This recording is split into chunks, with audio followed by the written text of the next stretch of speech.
Welcome to Beyond the Walls, a podcast where faith doesn't stop on Sunday morning. Together we'll explore what it looks like to take your faith to where you live, where you work, and where you do everyday life. I'm Jared Kendall, joined by Cameron Jinks and Jordan Sheehy. Come with us as we discuss what it looks like to have real faith beyond the walls.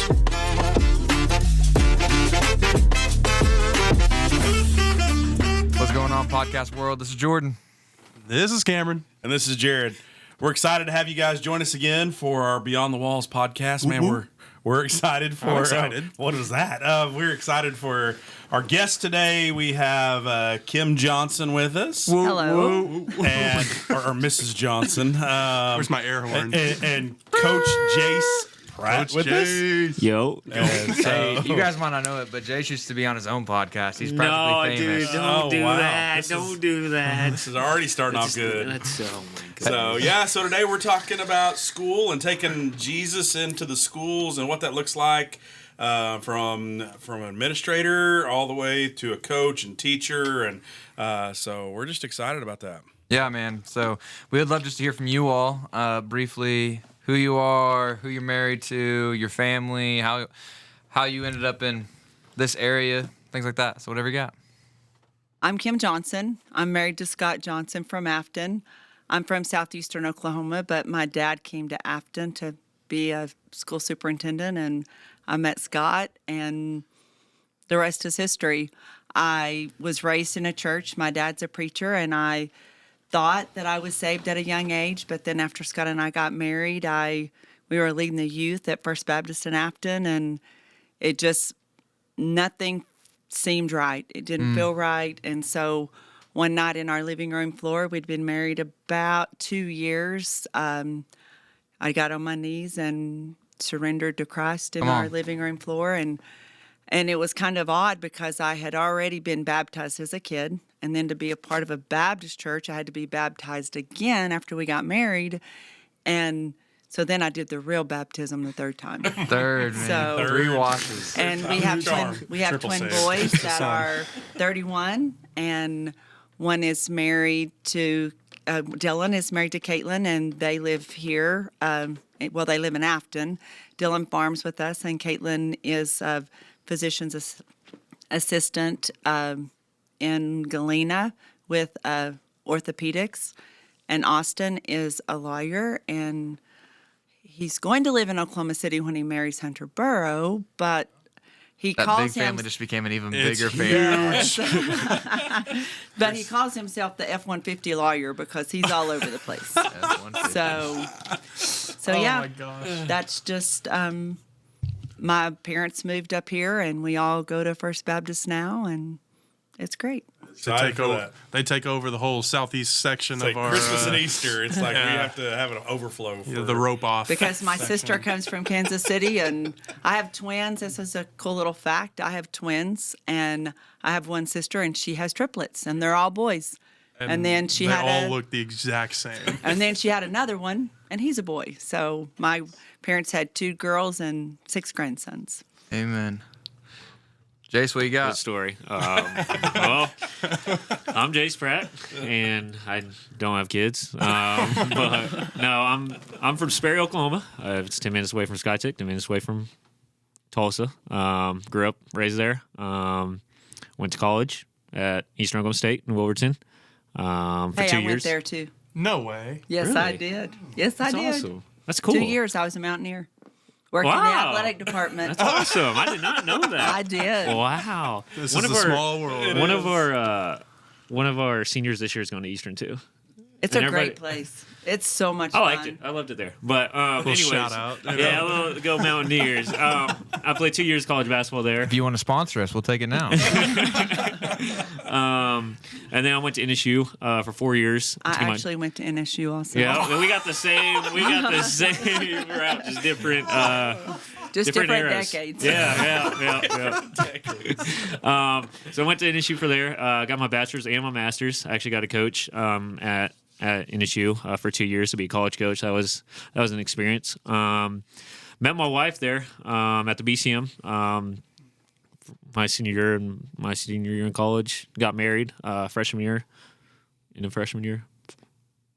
No, yeah, into freshman year that summer. Her name's Ashley. Her name is Ashley. Yes, sorry. Her name is Ashley. And then after my 2 years there, I decided to just figure out what I was going to do. I wanted to stay in coaching world, and then I was looking for jobs. And luckily enough, Commerce reached out to me, I reached out to Commerce through email, and they were like, "Hey, we got a coach position," and they decided to take a 24-year-old kid to be their head coach, and here I am.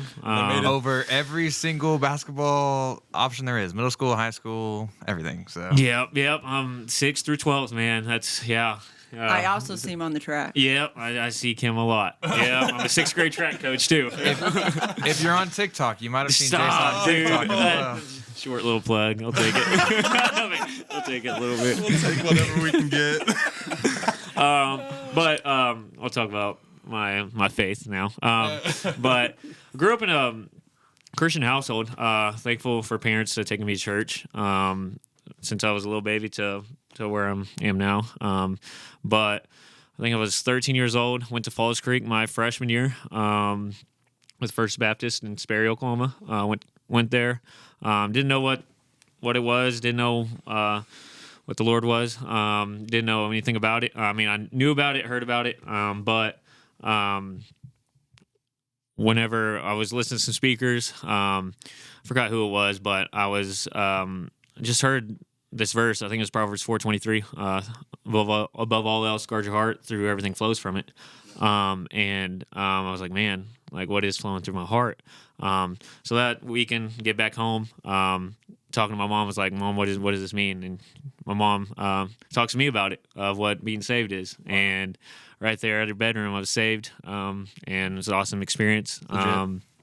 But yeah, I was saved at 14, and I mean, there's been times where we'll talk more about it, but but right then and there, I was 14 years old in my mom's bedroom, got saved from that. Come on, man. That's cool. That's so cool. Crazy stories. Just Overlap. Well, we'd love to hear more just about kind of your position at the school you're in. Obviously, Kim, you're transitioning out, but where you've been and what you've been doing for many years. Jace, where you're heading even with your future of commerce and stuff like that. So what do you got? Well, I taught for 4 years, and then we had the twins, and I was out for 7. And so this is my 25th year back as I taught 3rd grade, kindergarten, and then I've been an administrator, about the last, 15, 18 years. So the last 3 years have been a big challenge. I'm the elementary and middle school principal, and with that, I will be retiring at the end of May. whoop, And that's I a am whoop super whoop right there. That's a whoop whoop. You can't see the smile on her face, but it's huge. because we have a farm, and I'm ready to just go back with Scott and Dylan and Caitlin and just Scott's work not on ready for that, I don't think, but You better get ready.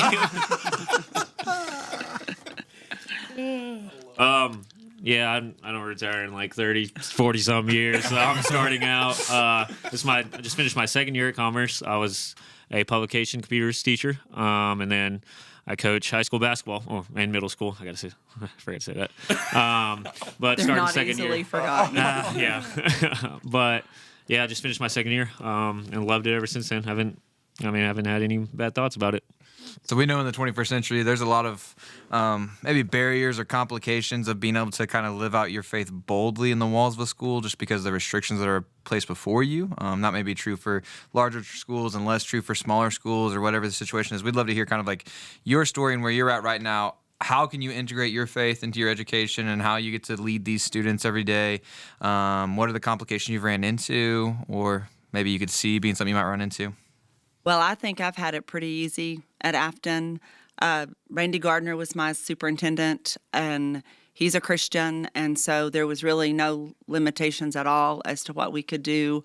And then Mr. Bowen has taken over when Mr. Gardner retired, and he is also a Christian. So it's pretty easy when the top doesn't care what you do with your faith.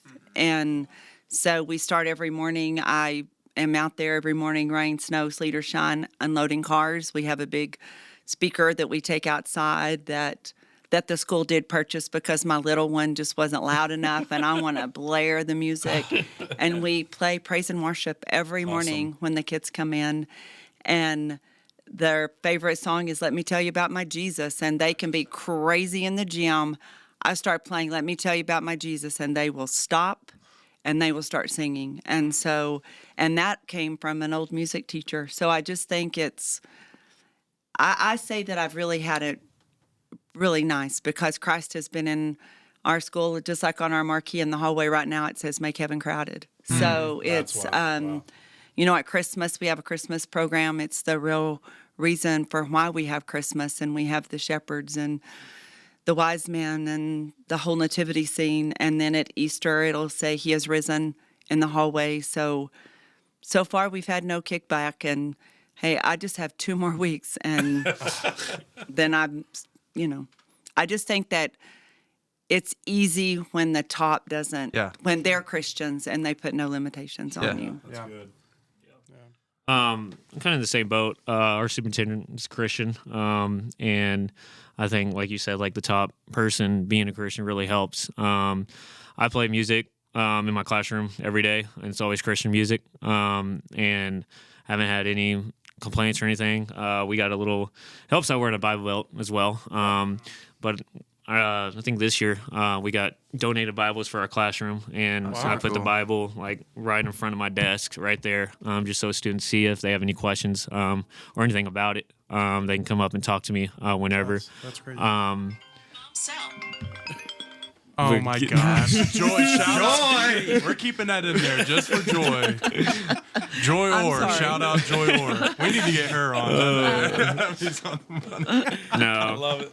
But I've always started my parent meetings always with just like who I am, and I always start out like the best leader is Jesus, and I'll tell them that, and I'm going to do anything in my power to follow him, and that's what I'm going to try to teach your kids, and haven't had any issues with that or anything, but it also helps that our superintendent, Steve Moss, is a real Christian, but yeah, that's what I got.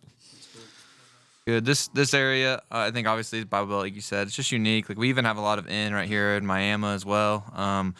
The higher people, whatever that's called, the administration, there we go, have given us pretty much open doors to their school. That wasn't true, I think, when we first got here, but over the last 3 years, just kind of had open door to do whatever we want, whenever we want to. And so we're there.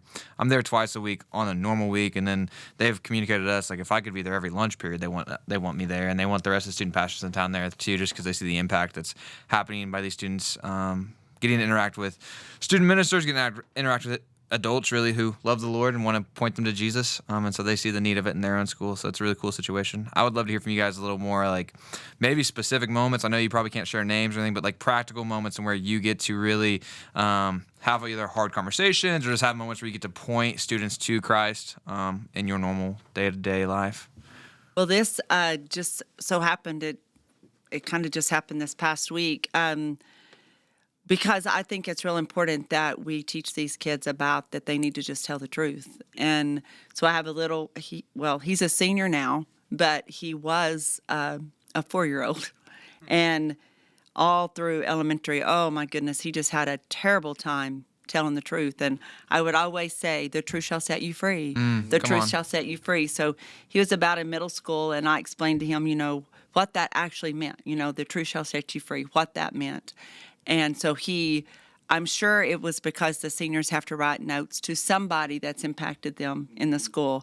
And he gave me one just this week, and in it he put that it is engraved in his heart, and it will always be the truth shall set you free. Wow. So, that's just one example that just comes out at me. But, over a course of 29 years, you can think of, a lot, but that's just one that's just happened recently. Etching scripture in their hearts without them even realizing it. That's cool.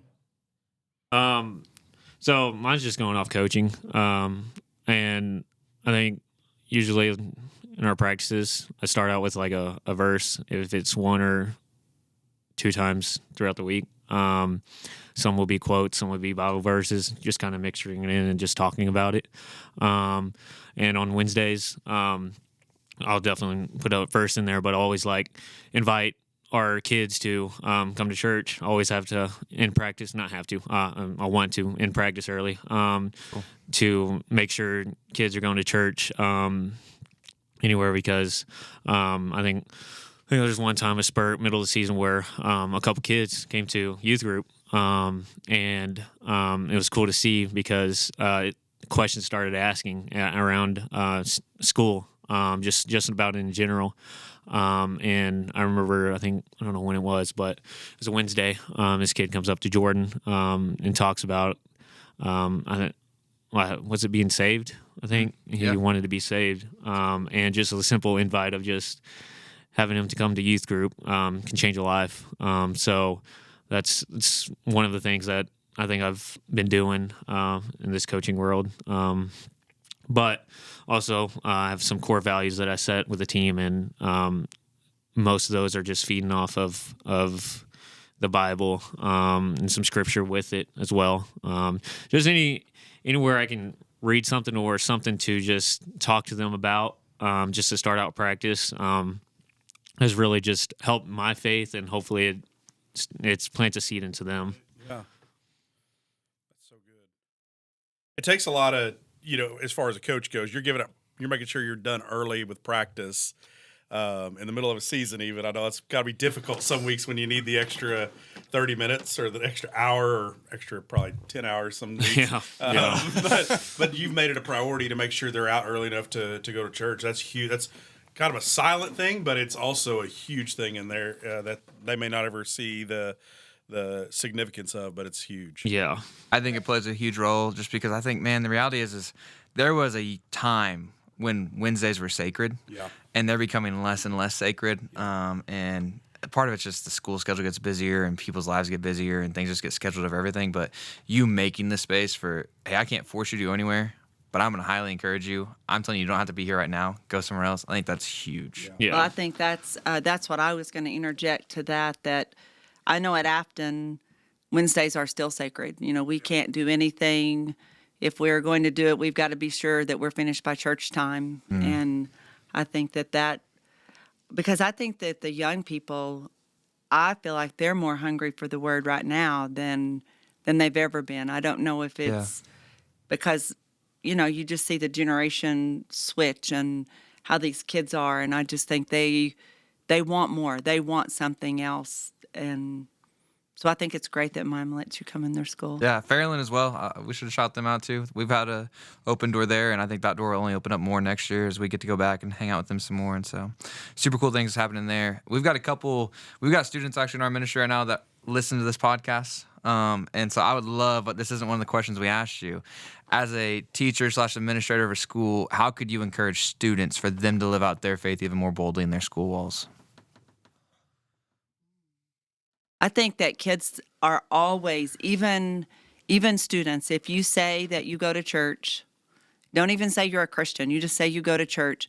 I think that they are watching you every move you make, everything you do, everything you say, everything you look at. I just think that it's important that they keep that in mind that, well, I know growing up, I would always hear, you may be the only Jesus that some people see. And so you just kind of try to live your life like that.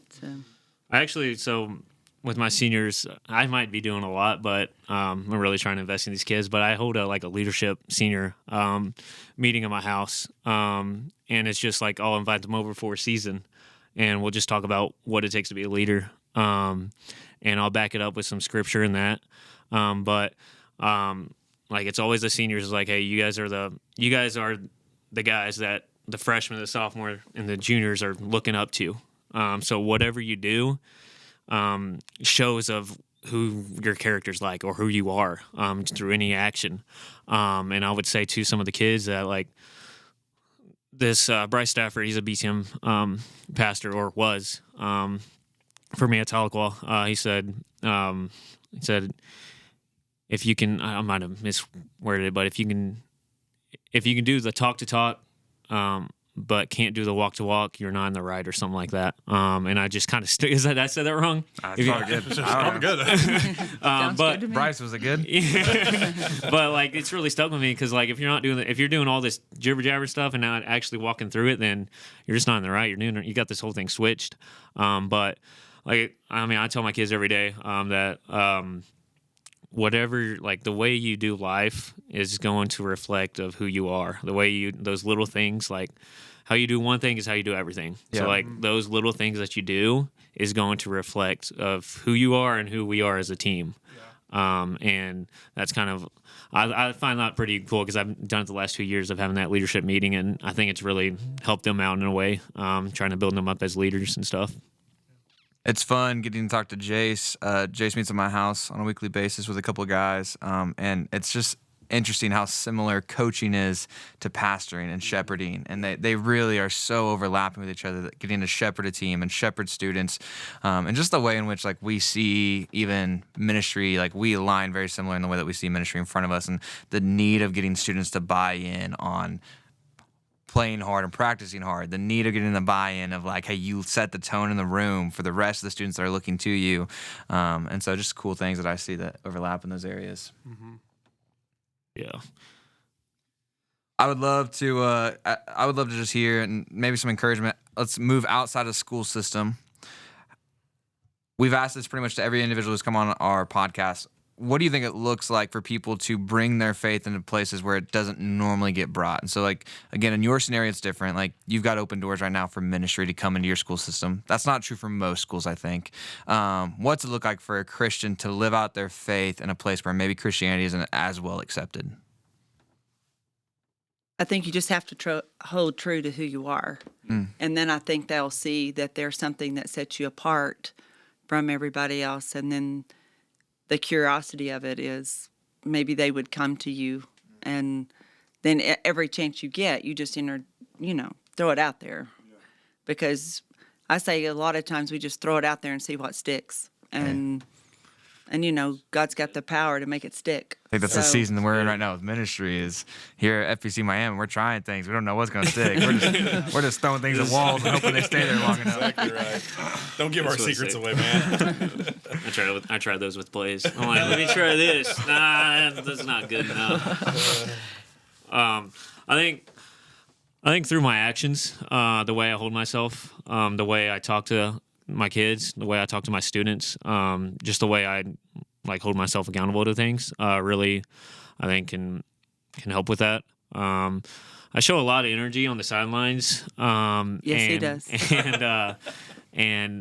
But it's fun to watch. It is, and I don't want people to know that as just me, but know it as I'm a follower of Christ. I'm doing this for Him, and sometimes it can get twisted up in a way of just the way now I'm not saying I'm perfect, but there are some opportunities where there's some times where my emotions get the best of me. But I think having the clear picture of what I'm trying to achieve in a way in my life, it's really just helped me. But I would say like just the way I act and the way I talk throughout my day is what I want these kids to understand.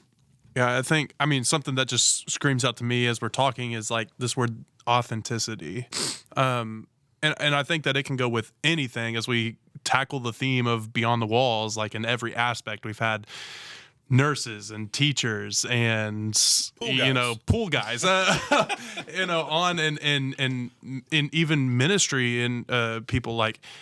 I think authenticity is the best way that you can live out your faith beyond the walls, and especially as we see like people here, Kim just saying, it's just who you are. Be true to who you are. Yeah. And the reality is that there's a self-check in my heart when I hear that of like, am I being who I really am, and is that person being in the likeness of Jesus? As Paul would say, becoming like him. He would also say, don't deceive yourself often. And so there's reality where it's like, is my true character actually being formed in the image of Christ? And if that's true, then it's like, man, anything I do or say or model to my students or ball players or anything like that. Like, it's coming from a place of authenticity, and that's what people see, and that's what makes people like, hey, what's going on? Or why'd you say this? Or why are you always telling us to go to church? Well, this is who I am. And I think that drives a whole lot more than what people truly think. I would just want to add on to that. What I hear from both of you two is like, it's consistency in the faith. It's like not a one time I showed up and talked about Jesus. It's like I'm constantly bringing back to the focus who Jesus is. And I think as a student minister, I'm sure this is true as a head pastor as well. It's like you can say something 1,000 times and you feel like you've already said it enough times and you're ready to give up on it. And it's like the moment you get tired of saying it is when people finally started listening to it.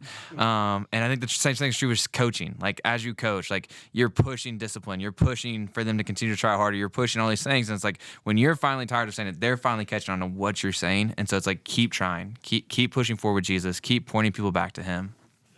Yeah, I'm reminded Colossians 3 says, whatever you do, work heartily as for the Lord and not for men, knowing that from the Lord you will receive the inheritance as your reward. You are serving the Lord Christ. I have a good friend who's a football coach, and he felt called into ministry. His dad was a pastor. He knew pastoring was not his thing, but he says football coaching is his ministry. And as I sit here and listen to you guys, there's different kinds of pastors, there's different kinds of ministry, and there's, I believe, Kim, your ministry has been administration in your school, and not just for the students. We've talked a lot about students, but your impact on the teachers and the faculty and even your superintendents, and sitting there watching you work. If you need something done at Afton Schools, there's one person to call. That's Kim Johnson. It's not the Ghostbusters. And so, but that shows, your work ethic shows, and that ministry is yours. And that's just as important as a pastor or a student minister or whatever. And Jace, that's the same with you as a coach. Your ministry is coaching, and the impact that you guys have outside the walls of the church, it goes far beyond what we could ever do. We can talk about sports, we can talk about school and all that stuff, but you guys are in the thick of it. And that ministry, as y'all are working for the Lord, He's going to reward you guys for what you guys are doing for Him, and that eternal impact. Just a note coming back from, His whole life, that coming back to you, in my mind, is showing the Lord is rewarding you for continuously speaking the truth and His word over them. So, do you guys have any last things that y'all want to say? Anything else that y'all want to add to anything before we close out?